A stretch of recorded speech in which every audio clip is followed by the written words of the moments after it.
All right, everybody. Hope you guys are having a good Sunday afternoon or possibly Monday morning, depending on when this video comes out or when you watch it. Welcome back or welcome to Engineering Major, Philosophy Minor. In case I'm welcoming you to the channel, then I just want to give you a quick heads up that EMPM is the spot where you can get a working aerospace engineer's opinions on topics pertaining to engineering, philosophy, social issues, and of course political topics, which have been the main focus of most of the videos to date.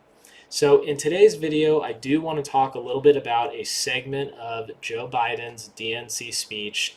And I think that this particular segment of Joe Biden's speech represents one of two perspectives that both Democrat politicians and the mainstream media have been trying to take on the topics of the COVID pandemic and the economic issues that we've been having and kind of the relationship between the two.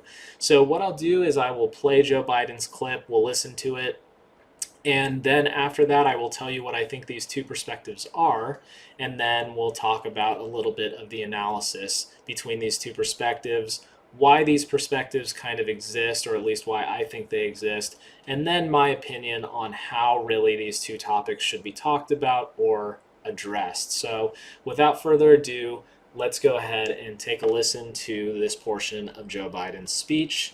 I'm gonna pop my headphones in so that you guys don't get the echo like you did in one of the other videos. This is starting at about 3 minutes and 16 seconds, and we're gonna go for, I think it's maybe like a minute long. We'll see. Let's go ahead and listen. That moment arrives.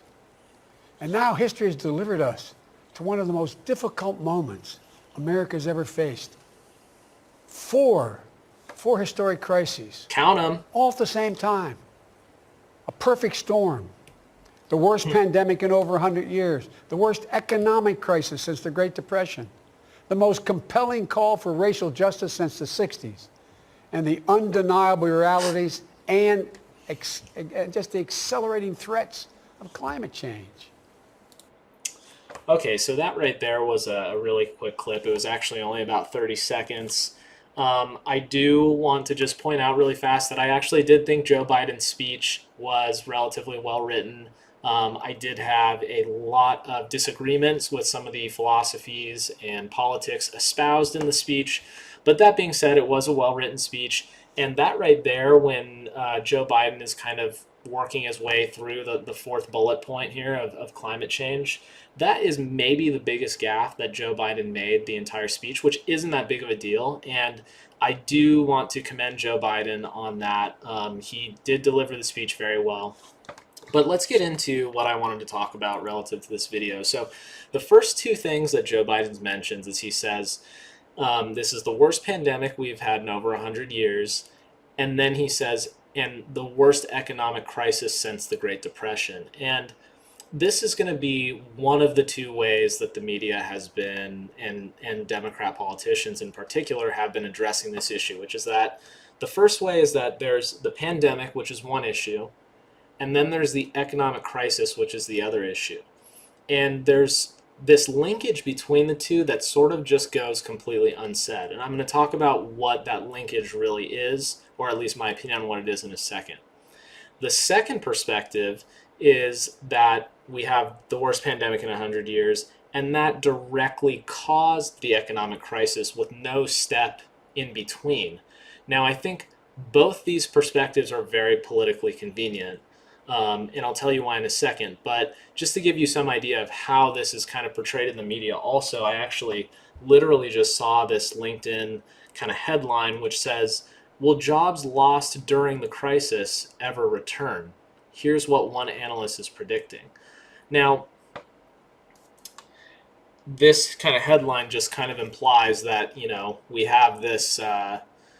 we have like some crisis going on, and that's what is causing, you know, this job loss that may or may not ever return. But I want to quickly talk about what that linkage is. So we had the perspective of two separate entities, pandemic and economy. And that sort of seems to imply that if the pandemic had never happened, so let's take this hand and throw it away, the economic crisis would have happened anyway.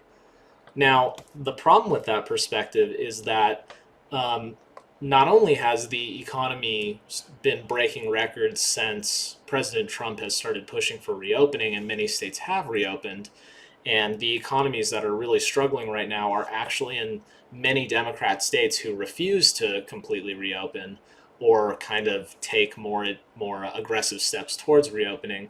But also, records were being broken before that.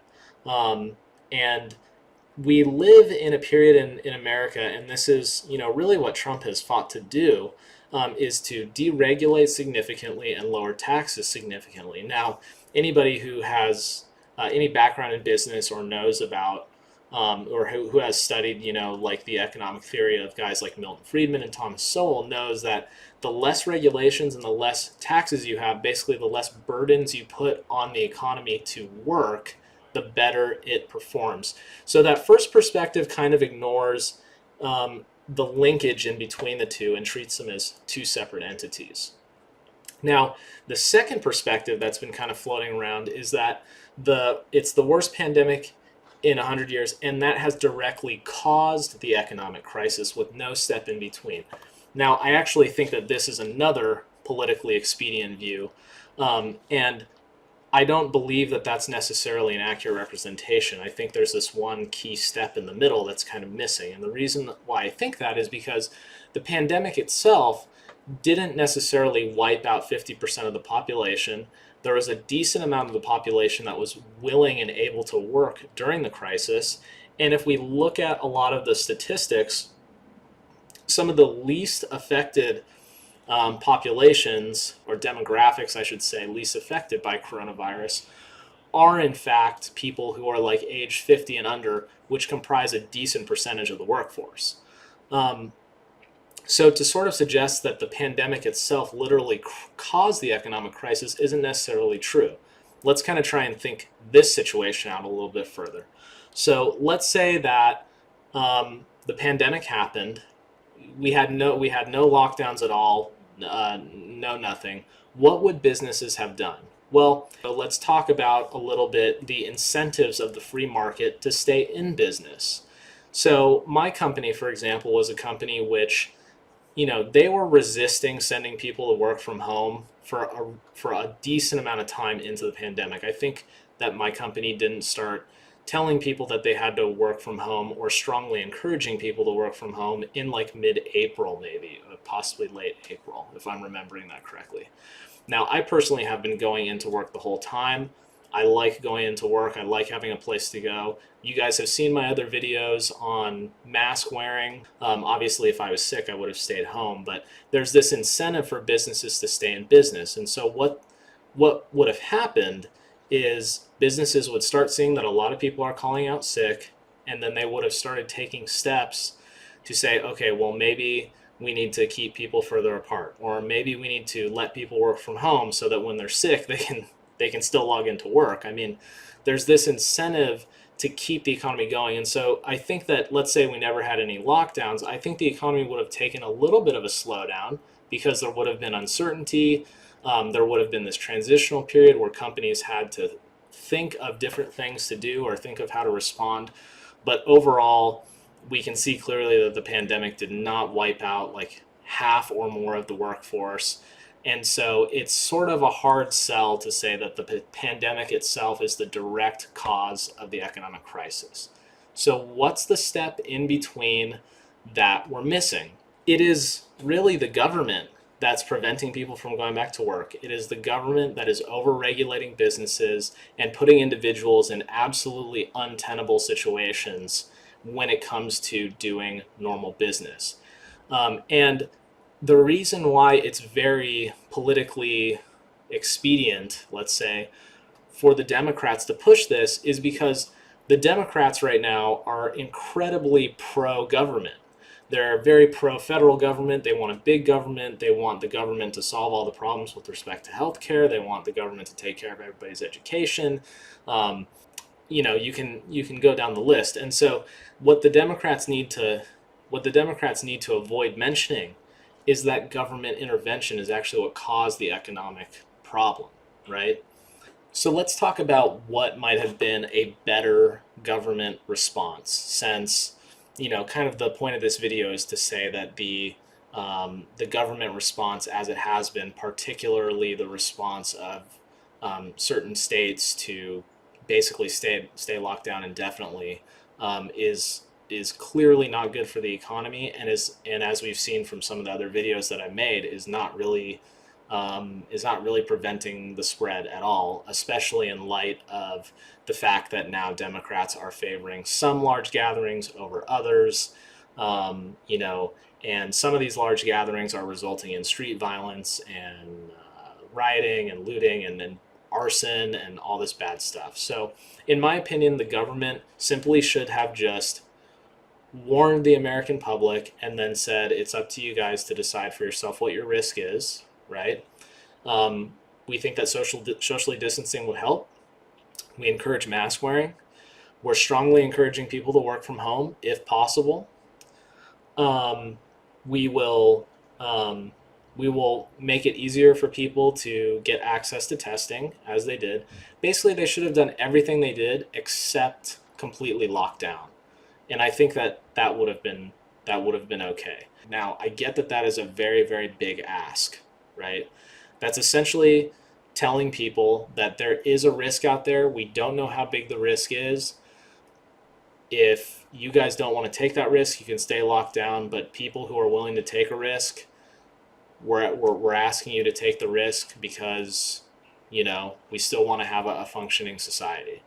And that I get it. That's a really big ask.